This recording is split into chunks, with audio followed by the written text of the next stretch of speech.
अल्लाहु अल्लाहु अल्लाहु।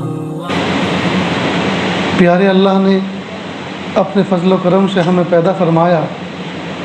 अल्लाह ताला चाहते ये हैं कि हम अल्लाह के नेक बंदे बन के ज़िंदगी गुजारें। अगर हम उस तरह ज़िंदगी गुजारेंगे जिस तरह से अल्लाह पाक ने अपने प्यारे महबूब सल्लल्लाहु अलैहि वसल्लम के ज़रिए से ज़िंदगी गुजारने का तरीक़ा हमें बताया है, तो हम दुनिया में भी कामयाब होंगे और आखिरत में भी कामयाब होंगे। और कामयाबी भी ऐसी कि जिसके बाद कभी कोई नाकामी नहीं होती। जैसे बच्चा बालिग होने के बाद कभी नाबालिग नहीं होता और फल पक्का होने के बाद कभी कच्चा नहीं होता, अल्लाह ताला जिसको कामयाब कर दें वो कभी नाकाम नहीं होता। तो हमें चाहिए कि हम अल्लाह ताला की मर्ज़ी के मुताबिक ज़िंदगी गुजारने वाले बने।